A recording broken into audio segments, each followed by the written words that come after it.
targets, 11 receptions for a career high 189 yards. Obviously a tough loss, but just how that individual game feels for you.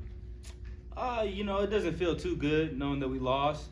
That was a great team we played tonight, and I guess just credit to Jack Lane and the line for holding up, and Jack Lane for delivering me the ball. You talk about the start, especially your long touchdown. Oh yeah, the start was great. We had a good little first quarter. Ran a corner post, got a good touchdown there. It felt good to start like that. I was thinking we were going to be in it a little longer, but things just didn't go our way tonight.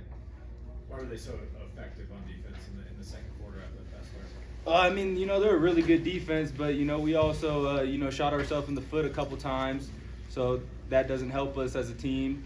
But they're a great unit. Obviously they're the number one team in the country, so they've got a good defense. But it's also us shooting ourselves in the foot here and there that hurt us. Okay, we're gonna start with the opening statement from Coach Eck, and then we'll go from there. Hats off to Montana, to Coach Vegan, Montana State, Coach Vegan. They got a great team. I'll be rooting for them to represent the Big Sky going forward. I thought Tommy Millott was awesome tonight. Both running the ball, scrambling, making clutch third down conversion throws.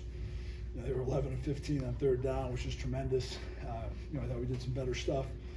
Early in the game, I knew we had to try to steal some possessions against these guys. We took a chance.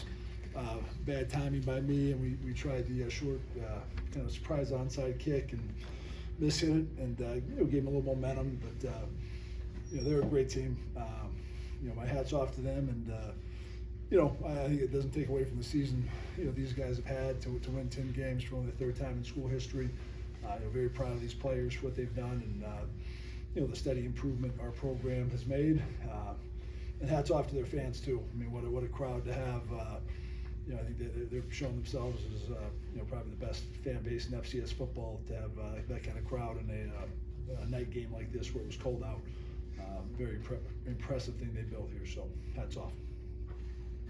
Coach, one of the stats I saw, you guys were 2 of 10 on third down conversions. Do you think your team is trying to do too much maybe in those situations? No, again, I give them credit. I think they did a nice job on third down and on both sides of the ball. That was probably the most key stat in this game. Us being bad on conversion downs and them being excellent in conversion downs. We got them into some third and longs early in the game, and we played zone, and Tommy did a good job of finding a dig route, and we played man, and he did a good job throwing a comeback. So hats off to them. Early in the game, we had a 3rd and 2 and a 4th and 1 we couldn't convert. That lost some momentum. I thought we responded well then. Defense came back and got a turnover. Great play by Isaiah King, and then great play by Jordan Dwyer on the sting route on the safety, which was something we had missed the last time against these guys. No, I think they just out-executed us on both sides of the ball, 3rd down, 4th down. To follow up on that, though, the response with the forced turnover and then the touchdown to Jordan, how much do you think that kept you guys in it early? Well, that was great. I was very encouraged by that. I thought that was great resilience by both sides of the ball. Just the defense coming back after giving up a touchdown the first drive to get a turnover, and the offense after getting stopped on 4th down to come back and get a touchdown. I was proud of it.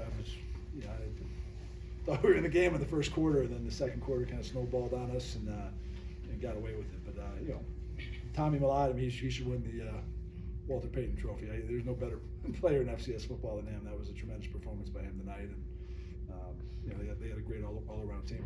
Take us through the decision for the onside kick and how much not getting it probably. Yeah, it hurt us at the time, and we were going to try to steal 2 possessions in the game. We were going to try to do a surprise onside kick at some point.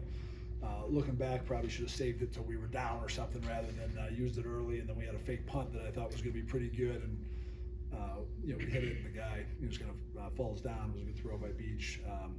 So both backfired. I knew we had to take some chances with this being such a good team. I knew I think we could just play a conservative game plan and have a chance to beat them, and that didn't work, which is on me. But proud of the effort the guys have had, and proud of the season.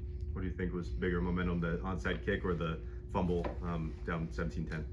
I think both were big. They both gave them short fields.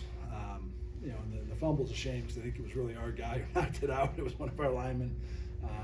So it was, he's trying to play with good effort, trying to get in front of the screen, and he forces the fumble on the play. So, Hamper's a great player. I mean, he's done a great job for us all year. It's an unfortunate tight play, but they're a good team and they capitalized and turned those both into touchdowns. And then they didn't have much time left, and Tommy scrambles for whatever it was, 63 yards at 2 minutes. And then we were in rough shape once they hit those 3 straight touchdowns there in the third quarter. But again, hats off to them. Whether it's Tommy or Adam Jones, I guess now you've seen these guys twice now. What's so effective about their rushing attack? The O-line. They got a great O-line, so credit to Coach Al Johnson. College teammate of mine. He's a great coach, and 72 is a great player. I bet he'll be an NFL player, and 76 is very, very good. And they played us really well as a unit. We gave them some new wrinkles tonight, which I thought you wouldn't think you did better stopping the run, but we probably did do a better job stopping the run than we did the first time we played them. It's just when we got them to third down, we couldn't get off the field. So, but their O-line, I think, was a difference maker. So credit to them for that. And then, we did all right against Adam. Adam had 23 for 98, 4.1. That didn't beat us. But Tommy, 14 for 131, 9.4 yards per carry. That's not going to win games like that. Some of the wrinkles, I guess, can you expand on that at all, or? Yeah, we just try to give them some different fronts and some different movements, and I think we had a better game plan coming in. Obviously, it didn't lead to the score being better, but I thought it got us to some more third and longs than we did last time against them. Just trying to move the front and some different looks to try to stop their wide zone game and to stop Tommy pulling it. I think a lot of his big runs tonight were on scrambles. His longest one surely was on a scramble and was not a quarterback run. Questions for the players? Jaxton, I know it kind of hurts right now, especially I see like your senior brothers. You got Tony McCormick, you got James Newby, and some guys below you. I guess just what was kind of the message maybe from those seniors after this loss? And I know it stings right now, right? Yeah. They just said don't take it for granted. It goes by really fast, and really appreciate those guys. Learned a lot from them. They've had a big impact on me. Made a hell of a career. But yeah, they just said, obviously, today wasn't enough, so we got to get back to work in the off season, get better, and be back next year. Jordan, do you think this program right now is in a really good spot heading into the off season, or can you even think about that right now? Oh yeah, I mean, most definitely. I seen a stat on Twitter that we were the youngest team left out of all the 8 teams. So I mean, we've got a young group, a hungry group. So I mean, we're gonna go into the off season. A lot of people working real hard to have this not happen next year. Jackson, I guess, just going up against a guy like Tommy, how tough is he to contain? What's it like facing him? Yeah, he's a really good player, dynamic. Obviously, playing any QB that's dual threat presents a lot of challenges, and they also have a really good O-line. Probably the best O-line we've seen. So, when he gets out in space, he's going to make plays, and we got to tackle better. I missed a few plays.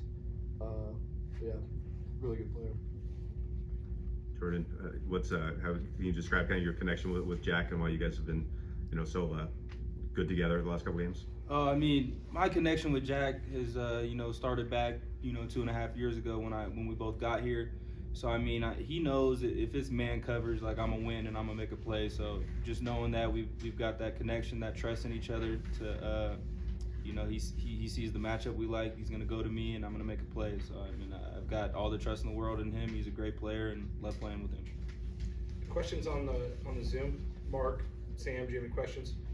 Yeah, Jason, I saw you talking to Owen Forsman after that onside kick. What did you say to him? Yeah, I told him it was my fault, for calling it, and just remind him we want to make sure we give a chance. I'd rather have that kick be 5 yards too far than we wanted it than 5 yards too short, because we just give guys a chance. But that's not his fault. That was my my idea. Trying to. He did a good job with it in practice, but it's a tough situation to put a freshman in. In a big game like this. I think we still should have used it, but probably should have used it later in the game. Then the cumulative effect of Montana State's running game, it seemed like you tackled really well early, and then maybe it broke a few as the game went on. Yeah, the time of possession, and the number of plays really got out of whack, and part of that was them converting on third down and staying on the field, and then even our touchdown drive early was a one-play drive. so we didn't get a lot of rest for the defense in that series. So, I do think, coming into halftime, they did about twice as many plays. It evened out a little bit in the second half, but that wears you down. It wears you down. You may miss a few more tackles as you get tired. Sam?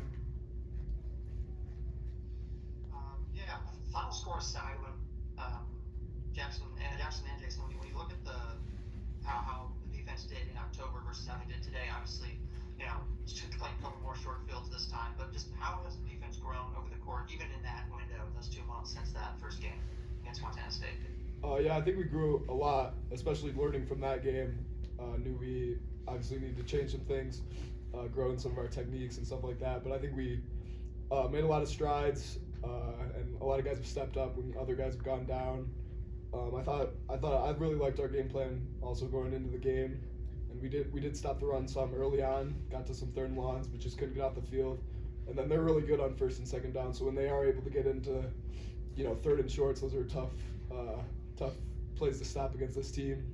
And even when we got them into a 4th and 1, they got it. So just got to be more consistent on 1st and 2nd down throughout the game.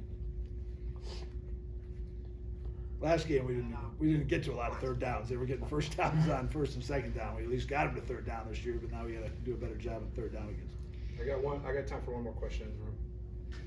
Coach, 10-4 record. A lot of milestones passed for this Idaho program. How proud of you are you? I told our team I'm very proud of the seniors. They should keep their head high. Again, we have 4 losses. 3 of our losses are to teams around undefeated, including 2 to Montana State. So we haven't been losing to bad teams or anything. So they should hold their head high. I think our seniors, made a big impression. It's something that 10 wins hadn't been done at Idaho since 1993. So they should hold their head high. Again, obviously this is a sour note to go out on, but only one team really ends on a high note, the way the FCS playoffs work. And so a lot to build on, a lot to be proud of, and that's what it is. All right, thanks guys.